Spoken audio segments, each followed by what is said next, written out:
नमस्कार, मैं हूं पंकज मटपाल और आज इस वीडियो में मैं दूंगा आपके कुछ सवालों के जवाब। और शुरू करते हैं ये सवाल जवाब का सिलसिला। लेते हैं एक एक करके कुछ सवाल। पहला सवाल मैं ले रहा हूं, ये पूछा है निहारिका वर्मा ने। निहारिका जी, आपने कहा है कि आपकी एज है 32 ईयर्स की और लॉन्ग टर्म के लिए आप इन्वेस्ट करना चाहती हैं SIP के जरिए। मंथली SIP होगी 6000 रुपीज़ की। और आप जानना चाहते हैं कि कौन से फंड्स में करनी चाहिए, लार्ज कैप, मिड कैप और स्मॉल कैप इन्वेस्ट करना है। बहुत ही अच्छा है, बिल्कुल। और आपने खुद ही कहा है कि 2000 रुपीज़ ईच। ये बड़ी अच्छी बात है कि लंबे समय के लिए करना है और आपके पोर्टफोलियो में large cap, mid cap, small cap सभी तरह के फंड्स रहें तो लॉन्ग टर्म में इसका आपको फ़ायदा मिलेगा। और आपने कहा है 27 to 30 ईयर्स, यानी कि बहुत लंबा वक्त आप लेकर चल रही हैं। एक मेरी राय यहाँ पर और है या सलाह भी मान लीजिए कि अगर आप शुरुआत 6000 से कर रही हैं तो ईयर आफ्टर ईयर आप इन्वेस्टमेंट अमाउंट को बढ़ाती रहें। और बेहतर होगा यदि आप स्टेप अप SIP का ऑप्शन चूज करें, क्योंकि स्टेप अप SIP में आप शुरुआत में ही तय कर लेती हैं कि कितने % से हर साल आपकी SIP अमाउंट बढ़ती रहेगी। तो इससे कमिटमेंट होता है और डिसिप्लिन भी बना रहता है। बाकी उसके बाद जैसे आपकी इनकम बढ़े आप जितना चाहें उतना बढ़ा सकते हैं, लेकिन कम से कम एक 10% का स्टेप अप आप ले लें तो मेरे हिसाब से ये अच्छा रहेगा। दूसरा सवाल आपने पूछा है कि रिटर्न कितना मिलेगा। रिटर्न की बात बाद में करेंगे, पहले मैं स्कीम की बात करता हूं, स्कीम के नाम बताता हूं।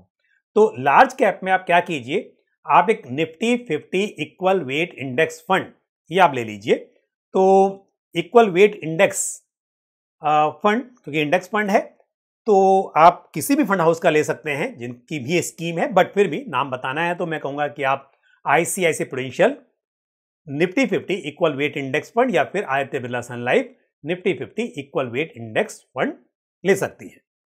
अब बात करते हैं मिड कैप की। मिड कैप में Motilal Oswal mid cap fund ये कंसिडर किया जा सकता है। और स्मॉल कैप में आप एक्सिस स्मॉल कैप फंड या Nippon India small cap fund, इनमें से कोई भी एक फंड चुन सकती हैं। तो यहां पर मैंने आपको large cap, mid cap, small cap तीनों तरह के फंड्स बता दिए और आपको दो फंड्स की चॉइस दी है। आप अपने इच्छा अनुसार इनमें से फंड चूज कर सकती हैं। तो यदि मैं 12% के CAGR पर कैलकुलेट करूं तो 27 ईयर्स में 6000 रुपीज़ पर मंथ की SIP यदि की जाती है तो 1 करोड़ 30 लाख के आसपास इकट्ठा हो सकते हैं। लेकिन जैसे मैंने कहा कि आप 10% से स्टेप अप करें। यदि आप स्टेप अप का ऑप्शन लेती हैं तो 27 ईयर्स में करीब 3 करोड़ 15 लाख रुपीस के आसपास इकट्ठा हो सकते हैं। तो यानी कि अमाउंट जो है वो करीब करीब 3 गुना या उससे थोड़ा कम इकट्ठा हो सकता है। यदि आप स्टेप अप मेथड ऑप्ट कर रही हैं तो आप बिल्कुल ऐसा करें, ये अच्छा रहेगा। और ये मैंने 12% पे कैलकुलेट किया है क्योंकि म्यूचुअल फंड्स में रिटर्न्स गारंटीड नहीं होते हैं, तो हमें कोई तो रिटर्न यहाँ पर एज्यूम करना पड़ेगा। बट हो सकता है कि जब आप बात कर रही हैं 27 ईयर्स की तो रिटर्न्स इससे भी कहीं बेहतर हों और आप इससे कहीं बड़ी पूंजी जुटा पाएं। All the best to you. अब लेते हैं अगला सवाल जो पूछा है अमित कुमार ने। अमित जी, आपने कहा है कि आपने SBI स्मॉल कैप फंड में इन्वेस्ट किया है डायरेक्ट प्लान में। 2000 रुपये की SIP है, दिसंबर 2023 से आपने शुरुआत की है और 18 साल के लिए एक और SIP आप करना चाहते हैं। अच्छा, ये वाली आपने 18 ईयर्स के लिए की है और 20 साल के लिए 2000 रुपये की एक और SIP आप करना चाहते हैं। तो किस फंड में करना सही रहेगा ये आप जानना चाहते हैं। देखिए, ये जो SBI स्मॉल कैप फंड है, यदि आप देखें इसका पोर्टफोलियो तो इसका एलोकेशन मिड कैप और स्मॉल कैप में है इस वक्त पर, क्योंकि आप जानते होंगे कि किसी स्मॉल कैप फंड को अपने टोटल असेट का मिनिमम 65% स्मॉल कैप इक्विटी और इक्विटी रिलेटेड इंस्ट्रूमेंट्स में इन्वेस्ट करना होता है। बाकी का 35% ये फंड मैनेजर्स अपने हिसाब से डिसाइड कर सकते हैं सिचुएशन के आधार पर कि स्मॉल कैप में करना है या फिर कहीं और, यानी कि मिड कैप, लार्ज कैप में भी किया जा सकता है। तो जैसा मैंने कहा कि इस फंड का जो एलोकेशन है इस वक्त पर वो मिड कैप और स्मॉल कैप में है। तो मैं कहूंगा कि आप एक लार्ज कैप फंड को अपने पोर्टफोलियो में शामिल कीजिए। और लार्ज कैप फंड में, जैसा मैंने पहले प्रश्न के उत्तर में भी कहा, कि आप एक Nifty 50 equal weight index fund चुन सकते हैं।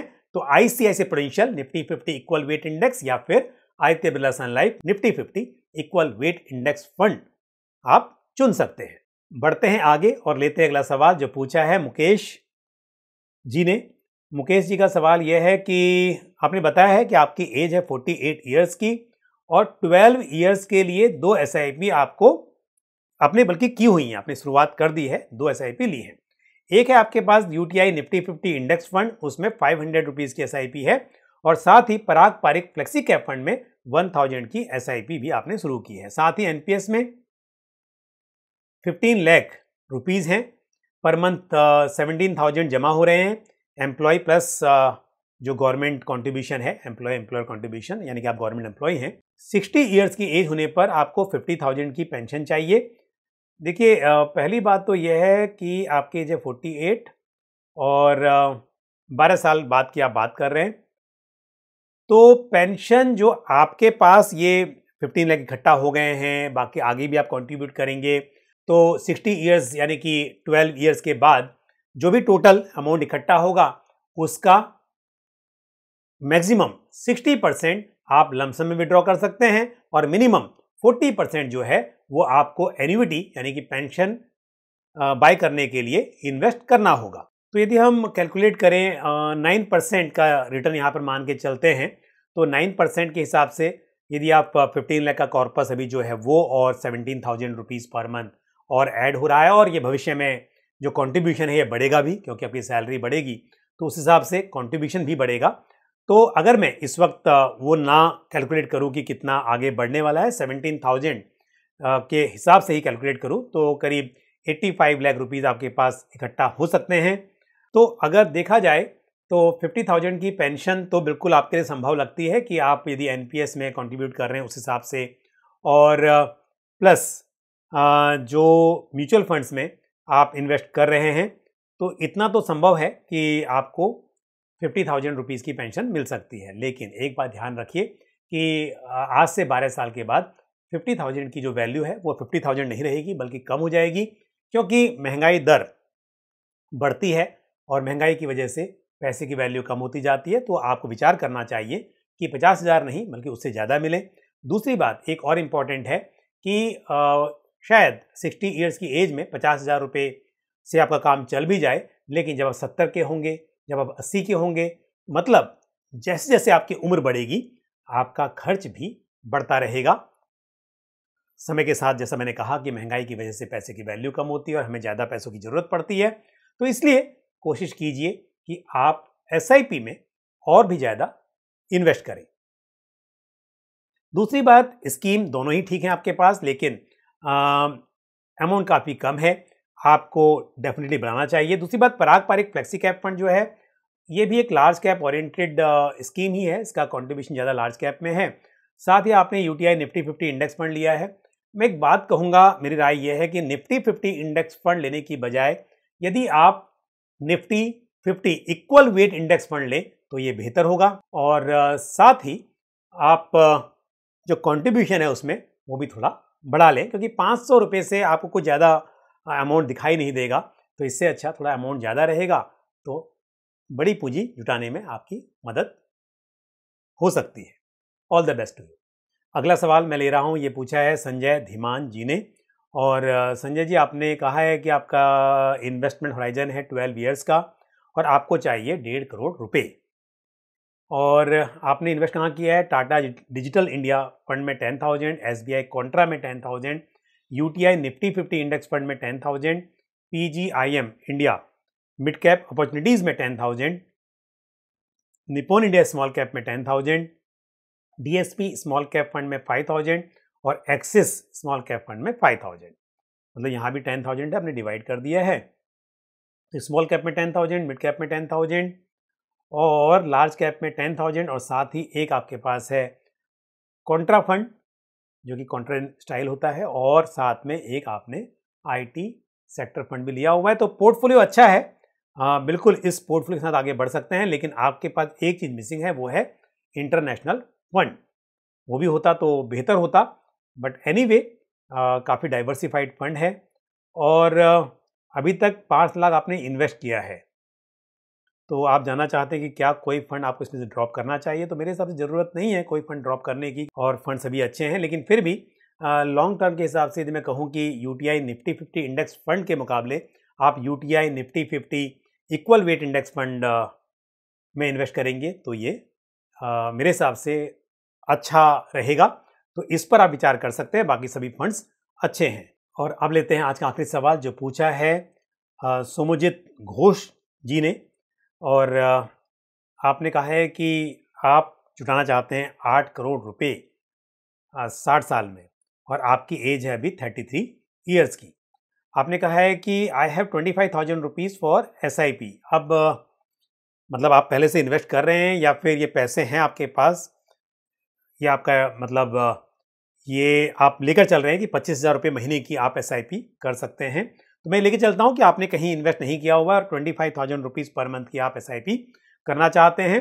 तो 30 ईयर्स की एज में शुरुआत करेंगे और 60 ईयर्स तक, तो काफ़ी लंबा टाइम है आपके पास। और आपने कैलकुलेट किया है कि 12% के CAGR पर 6 करोड़ रुपये बन सकते हैं, लेकिन आपको चाहिए 8 करोड़। तो देखिए, इतने लंबे समय की हम बात करें तो 12% नहीं, आप बिल्कुल यदि अच्छे फंड्स में इन्वेस्ट करेंगे तो आपको 15% या उससे भी अधिक का रिटर्न मिल सकता है। लेकिन क्योंकि रिटर्न्स गारंटीड नहीं होते हैं, तो कैलकुलेशन पर्पस के लिए मैं तो हमेशा 12% के CAGR पर ही कैलकुलेट करता हूं, क्योंकि इससे ज़्यादा मिले तो अच्छी बात है, आपको और भी बड़ी पूंजी जुटाने में मदद मिलेगी। लेकिन यदि मैं 15 पे कैलकुलेट करूं, 20 पे करूं, और जिन स्कीम में आप कर रहे हैं वो ना दे पाए उतना रिटर्न, तो निराशा हाथ लगेगी। तो इसके लिए कैलकुलेशन के लिए 12% ठीक है, बाकी उम्मीद कीजिए कि आपको और भी बेहतर रिटर्न्स मिल सकें। और ये मानकर कि आपने कहीं इन्वेस्ट नहीं किया है, 25,000 रुपये के लिए मैं आपको 5 स्कीम के नाम बताता हूं। आप 5 स्कीम में 5-5 हज़ार रुपये करके इन्वेस्ट कीजिए। एक लार्ज कैप फंड भी अपने पोर्टफोलियो में रखें, और लार्ज कैप के लिए आपके पास होगा ICICI Prudential Nifty 50 equal weight index fund, और मिड कैप में आप Motilal Oswal mid cap fund को चुन सकते हैं। स्मॉल कैप फंड में आप एक्सिस स्मॉल कैप फंड, मेरे हिसाब से ये आपके लिए सही फंड होगा। और एक इंटरनेशनल फंड को भी अपने पोर्टफोलियो में शामिल कीजिए, और यहाँ पर एक NASDAQ 100 फंड आप चुन सकते हैं। ICICI प्रूडेंशियल NASDAQ 100 फंड, या Motilal Oswal NASDAQ 100 fund of funds, इस तरह का एक NASDAQ 100 फंड आप अपने पोर्टफोलियो में शामिल कर लें।